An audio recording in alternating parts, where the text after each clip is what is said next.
This is a memo for the revision test which you've just done for you to mark yourself. You need to mark it as if you're a teacher. That means you do tick marks and crosses and put in what the marks are. I'll show you what that looks like. So to start off with, we look at the dictionary work. In a dictionary definition, it tells you the words, how it can be used as different parts of speech, and it gives you an example sometimes of using it in a sentence, and it tells you where it comes from. It tells you what is the origin of the word. So let's have a look at the answers. So this part of speech, it can be a noun or an adjective. So here's how you'd mark it. You give 1 tick for noun, 1 tick for adjective, and you write the mark, which is 2. The origin of the word is Latin, so that would be 1 tick, and it would be 1 mark. The adverb form is temporarily. It has to be spelt right and the right word for 1 mark. So now you're done with the section, and by the total, you would write what you got for the total for this section. You could maybe circle it or something so that it's clear that it's for a section, so it's easy to come back and add up your marks. Let's look at the next section. Okay, so now we're going to go have a look at subject-verb. So that required you to look for the correct verbs or look for the subjects. So I'm going to go through the memo, and then I'm going to go through some explanations as well. So these ones were pretty straightforward. You had to look at the subject. Was the subject singular or plural? And then look for the verb which matched. So you give it a tick if it's right. This one I didn't fill in. The roses look beautiful. Give it a tick. You count how many you got right, and you give yourself a mark out of 6. Now this one, I just need to make a few corrections. So let's just look at these. So the first one, you should look for the verb. That's how you find a subject. So are is the verb. So friendships is the subject. Then could or could help is the verb. So this whole thing, understanding the nature of peer pressure. Understanding is like a gerund. It's a verb that acts as a noun. So this is a thing. Can help. And then ignore this phase. I don't know why it's underlined. That's not part of the memo. And then can is the next verb you have, or you could have also said can follow. And everything before that is the subject, so that's where that underline should have been, you. So those are the marks. If you didn't get at least 5 out of 6 for question 2.2, and if you didn't get at least 3 out of 6 for question 2. For this next question here, which should be called 2.3, I see there's a little mistake there. So in other words, if you're getting less than, say, 9 out of 12, then you really need to come see me if you're not sure that you understand these, or you need to go back and watch the earlier videos, because these are easy. You should be getting full marks for subject verb. Right, next section. Now again, nouns and adjectives are quite straightforward, so if you're not getting full marks for these sections, you really need to revise what's in your secondary English book, watch your peers' videos, and look in your platinum book. So these are the abstract nouns: faith, pleasure, delight, and justice. And honesty becomes honest, loyal, wise. If you didn't get 7 out of 7 for this, so if you haven't just given yourself 4 ticks here and 3 here, then I want you to listen to what I'm going to say. If you did, you can jump ahead to the memo. You can check your memo for 3.2 and then jump ahead to the next section. So these are things. You can have them, but you can't see them. You can have faith or pleasure. There is such a thing as justice. All the rest of these are not abstract nouns. They are not things which you can have, like feelings, emotions, something like that, but you can't touch. And then these were all abstract nouns, and if you wanted to make them into an adjective, you put them in front of another noun. So just say, take your regular noun, just think of one, boy or girl or table or whatever it is. The honesty boy, no, the honest boy. The loyalty girl, the loyal girl, the wise man. So that's how you make them into adjectives. Then let's just have a look at these ones below. So here there were a whole lot of common nouns and abstract nouns in this one. So just check them. And again, you just look, is there a thing that you can have? Like you can have love or trust. You can have a friendship. Those are things you can have, but you can't touch. You can touch a friend. You can say, look, here's my friend. Here they are. You can see them. You can touch them. I have a friend. But your friendship is a thing that is abstract. It's an idea. But it's still a thing, which makes it a noun. If you're not getting at least 12 out of 15 for these noun ones, you need to do some serious revision. Okay, prepositions. You could choose from the list, and here you can just pause to have a look at these. There were some repetitions, that's okay, but just check. If you're not sure, you can come ask me about these. Prepositions also, you should be getting at least 3 out of 5 for these, or else you need to do some work. You need to go watch your peers' videos and revise in your books. Then direct and indirect speech. So just to go back there for a second, so remember what you're going to do. You're going to tick, and however many you got, and then you're going to do your total, circled, so it's easy to go add it up. Now, direct and indirect speech, I don't want you to just jump ahead and go check your answers until you've just watched me do at least one where you see how I mark it. So, here's where you would do the ticks. Pootie asked Calvin if, 1 mark. Just get my red pen. So, if, which is 1 mark, so that would be a tick. And then he, so you change the pronoun. Believed, past tense. Obviously, there should be a full stop there. So there you are, 3 ticks. The next one, Margot said that, change the pronoun they, change the verb to past tense had, and yesterday becomes the previous day. So you would do ticks for all of yours. So I'm going to go through these quite quickly, and then if you didn't get full marks, you need to come watch the rest with me. So a bit more slowly as I explain, because this is a very hard section, but once you get it, just look at all the ticks you can get. Alice asked Amy where she had been the day before. So this is what you're going to do. You're going to do all your ticks that she had on that wall. And once you're done with this, what you're going to do is you're going to count all your ticks, and you're just going to write how many you got. So you would count, like over here, we would count 1, 2, 3, 4, 5, 6, 7, 8, 9, 10, 11, 12, 13, 14. So say you got 14, right? 14 ticks. So then you just put that little 14 here because we're going to come back to it. Then the next one, so direct speech. You needed the correct punctuation. So look carefully with this, please, for your ticks. So for this one, you had to firstly have your inverted commas. Those are very important. Direct speech, that's your 1 mark. That was a tick. Okay, then you change your pronoun, so it changes to I, that's a tick. Have to, you change to the verb tense to present. Wash the dog. Now look where these ticks came from. The 1 mark here came from changing that to tomorrow. The 1 mark came for putting in this comma. And then this mark here, you can only get this tick if you have 2 inverted commas, if you open and close. Now remember, you can also do those as single or double inverted commas. That's your choice. The main thing is you start and you finish the same way. There we go. So that's the ticks. And then you can check the same on the one below where you have a look, and it's the same principle where it has to have these little doinky doinks, as we call them sometimes in my other class, and that's your 1 mark, and your verb has to change, your pronouns have to change, verb, and this evening and the comma, those are all your marks over there. And you could have said, he said, comma, and had that at the beginning, and Tombi asked, comma, at the beginning of the sentence. That would be fine too, as long as you got in your punctuation. There's only a full stop at the end, not in the middle.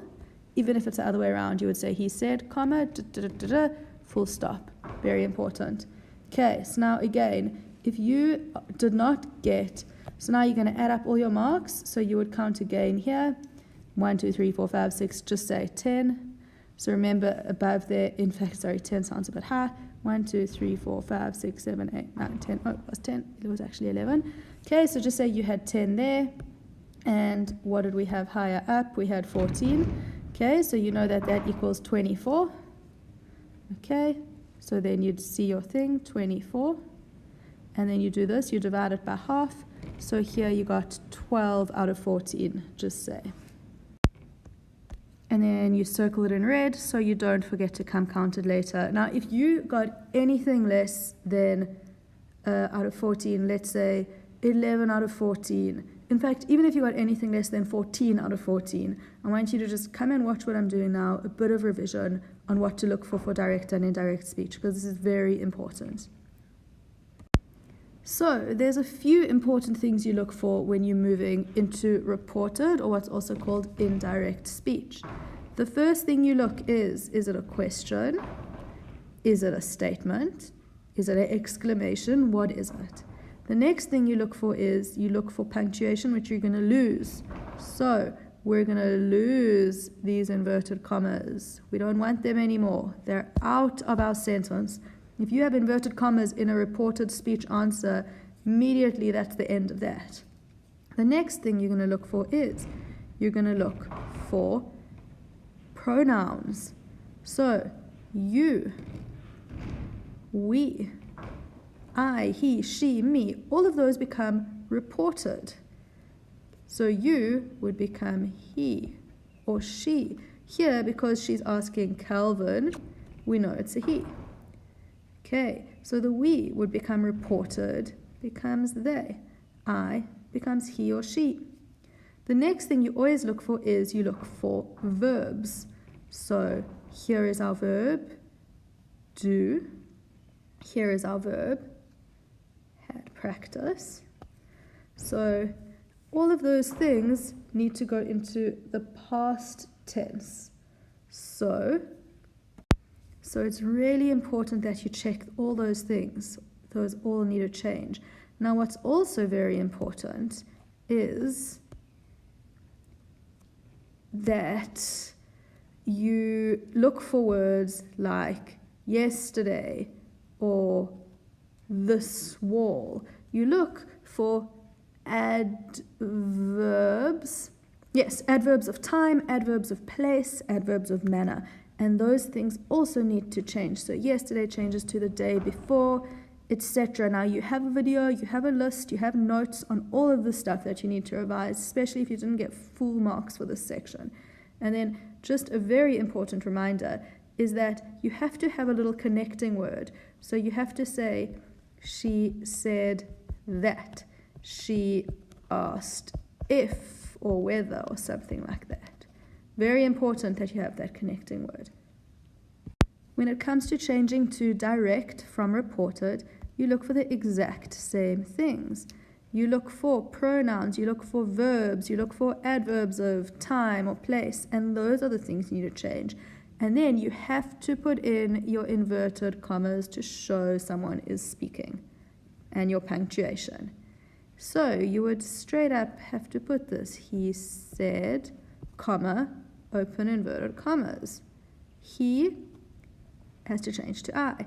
Had has to change to present. Have, to wash the dog. The following day you would say tomorrow. Okay, so you have to check. All of those things need to change. Okay, let's move on to idioms and proverbs. So, for all these figures of speech and parts of speech, you have to know the definitions. So it's very important to know that an idiom and a proverb are both kind of sayings, but they have a difference. So idiom is a saying which we've kind of developed over time in a society or a group of language users.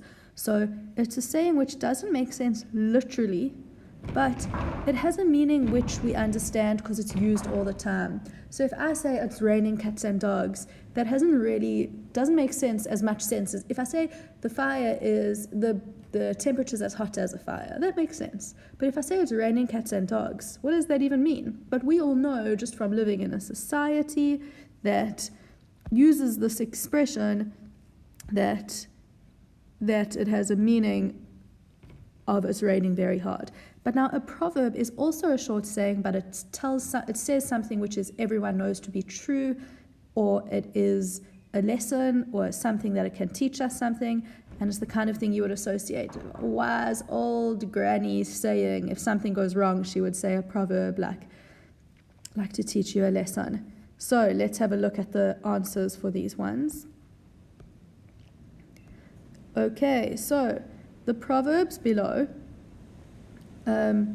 let's look at the idioms first. So the expression to bite the bullet, that's one. On the ball, break the ice, and it's raining cats and dogs. Those are all idioms.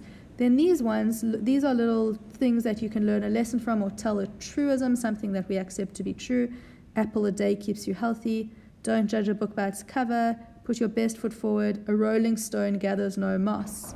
So if you're interested in these, you have an iPad, you can look up these and others. These are things you learn over time using language. You learn what they mean and how to use them and what they are. So as bright as a peacock, for example, is just a straight up simile. That's not, just because it's a simile doesn't mean that it's idiom. Running the fastest isn't the best. Just because it tells you something which might be true, it isn't a proverb. And this one was a red herring. The snail may win, but the tortoise will be laughing. This is just like a nonsense little phrase that I put together. So you need to learn these over time in the language. And I'm sure if English is your mother tongue, or if you speak two languages, you'll have a whole lot of idioms in other languages as well. You just have to learn them over time. Now, metaphor and simile is the same thing. You have to know their definitions. So a definition of a metaphor is a comparison between two things, and a simile is a comparison using the words like or as. Your key word in this answer is comparison. Because when you explain a metaphor or simile, you will also use this word comparison to show you understand it well. So here are the examples. You can just check yours where your similes and metaphors were. Give yourself a mark, however many ticks you get, and then you're going to add up the marks just now like we've been doing all along. Okay, her tears were a river flowing down her cheeks is a metaphor. And here, see this key word compared. You always need to say what's being compared to what in a metaphor. So her tears were a river. You could say her tears are being compared to a river. That sounds even better. Or her tears are being compared to a river running down her face. That's even better. And now this is the hardest part. So sometimes you'll get 6 for 1, 2, and 3 as one question for 3 marks. And this is the hard part.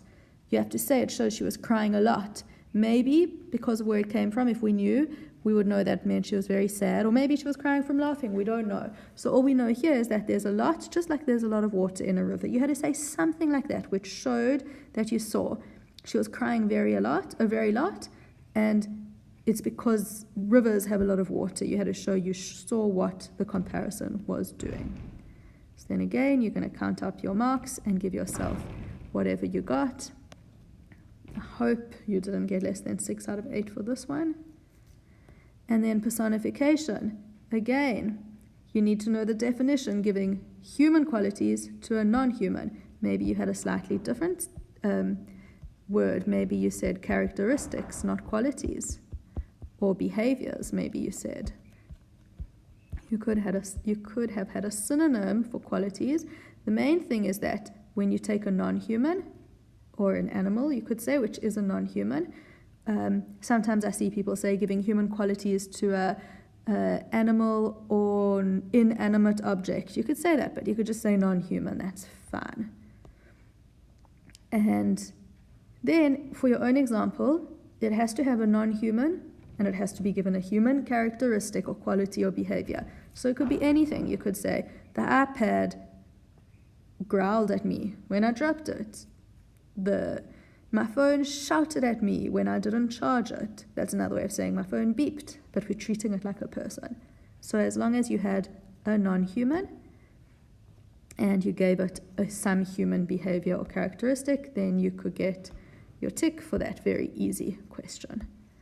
Now, the harder question, required you to look at the poem. So this question is where things start to get harder.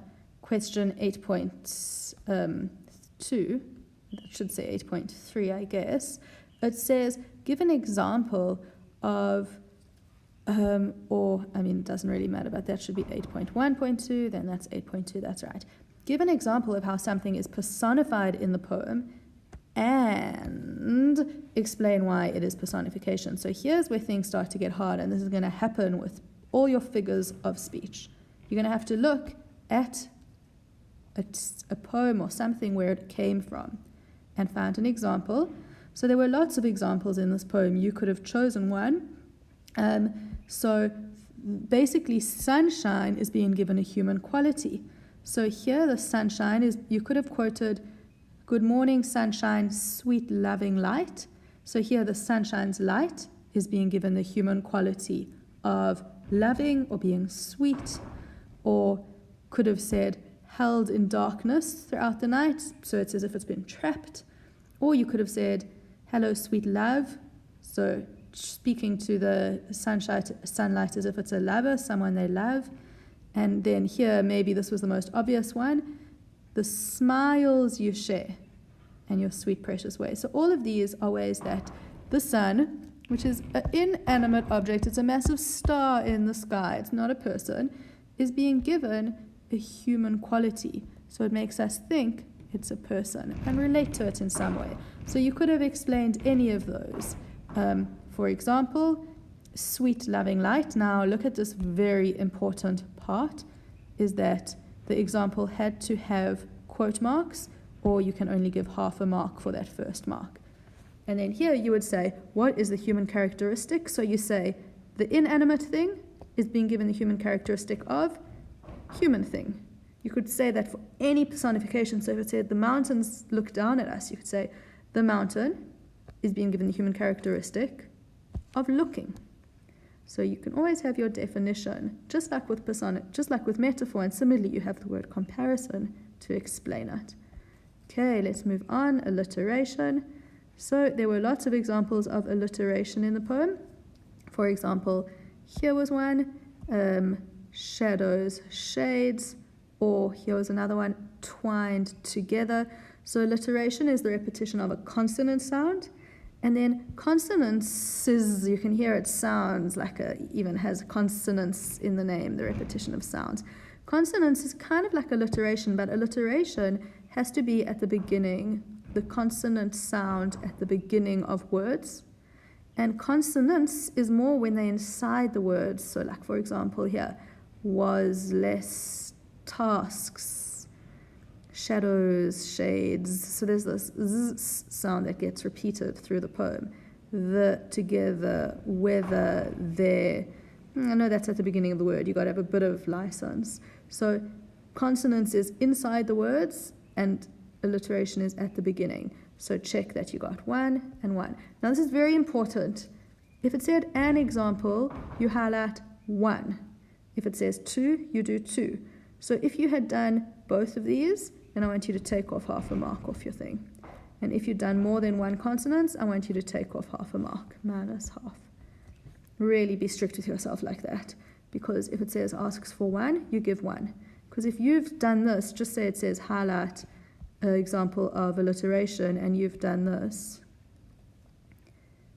How am I meant to know that you're not just guessing and highlighting random words? Dear, day, deep. That is alliteration, but you've also highlighted all these others. So if you've highlighted two, take off half a mark, please. And lucky you're getting any.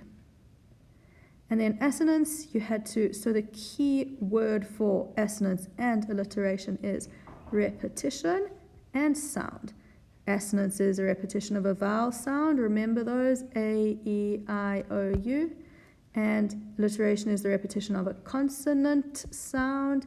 That's B, C, D, F, all the way to the end of the alphabet with Z. And finally, the big section on spelling and punctuation. So here you can check your spellings. And again, you're going to do just what you've been doing all along. So the first one, which was a bit tricky, was some things. So if you circled it, that's right. And if you got so it would be 2 ticks. The one, because I've just highlighted the right one, but you would have circled the wrong one, and above it you would have written some things. If you circled a word that is not spelled wrong, so for example, if you thought cinnamon is actually spelled CINAMMON, and you circled it, that is wrong. So for every time that there's a wrong one circled, you give an X, and every time there's a wrong spelling, you give an X. So you could get negative marks for this one because you're going to count the ticks and then you're going to minus the X's. So if this was all I'd done, 1, 2, okay, minus 1, 2, so that's 0. Okay, so you only look for the exact ones that were circled and that were ticked. So you must be very careful where you don't just start circling random words and really just guessing, oh, mother, with a capital or whatever, which is wrong because that is a common noun. So, and that is also punctuation, not spelling. So just be careful of something like that. Okay, so I'm just going to quickly clean this up so that you can just have a look and check yours. I've done them in bold, which needed corrections. Then you can pause and then carry on. So these sentences, there's a few things. The one is it had to be a full sentence. That includes punctuation. Is there a capital at the beginning of the sentence? Does it end in a full stop? Has it got capital I? Or do you say, E went to the shop when it should be a I, for example? The second is, did you spell these words correctly? So if you copy a word, even if you have a spelling concession or accommodation, if you copy a word down directly wrong from the one to the other, you're not going to get the full marks. Then each of these were worth 2. You had to have a good sentence to show the meaning. So you wouldn't just say, it's a triumph. You haven't shown me anything. You wouldn't get the marks for that. But if you say, winning the race is a triumph, then you've shown me that you know that triumph, you know what it means.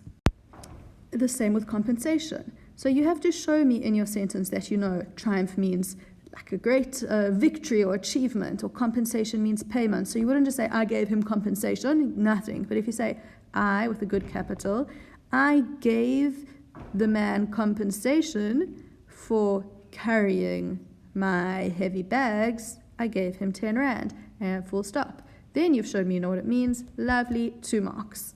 So be honest with yourself and give yourself a mark out of 6 for those. It's 2, 2, 2 to make 6.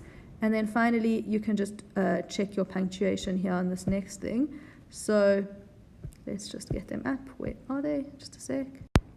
And so here's how you will mark them. You give a tick for each thing here. So capital W, question mark, capital I, full stop, I, capital E.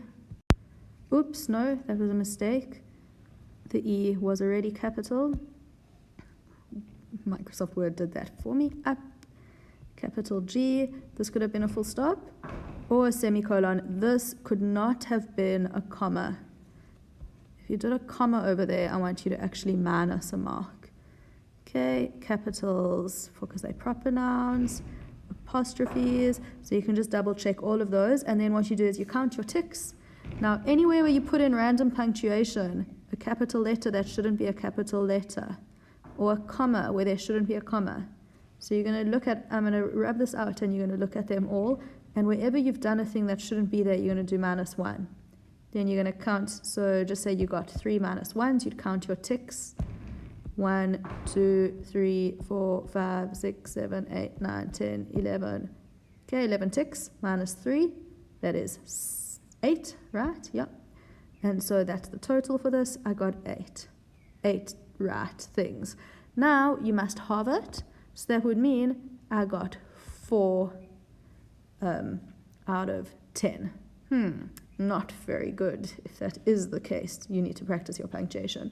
So I'm just going to clean this up, rub it out so that you can see it. And then you're going to add up all your things from the spelling above. And from these, you're going to get a mark out of 30. And this is your final one. So you'll put in what you got. Say you got 20 and you'll circle it. And now that you've done all of that, you're going to go through the test and find all your circled marks. And you're going to add them up. And you're going to get a mark out of, now I said it was out of 100, but I actually think I added it wrong, and it's out of 105. Yes, it's out of 105, not 100, so you're going to have to do a calculation to get to your percentage. And so you're going to, once you've done that, you're going to capture all your marks so that I can see how you did. And I'm going to tell you how you're going to do that in a second. So you're going to now open a web browser. I think probably use Chrome rather than Safari. And you're going to put in this exact link, bit.ly/S1 Prac marks. Note that there's an S at the end. If you don't put it in exactly like that, you're going to get this page. If you put it in exactly like that, you're going to get this page. And it is basically a form which you're going to fill in, and it's going to give me your results, and I'm going to be able to see how you did. And when you do your next test, I'll also be able to see how you did, and so will you, and we will see if there is improvement over time, which there should be. So there you go. Once you've filled this in, then you're done.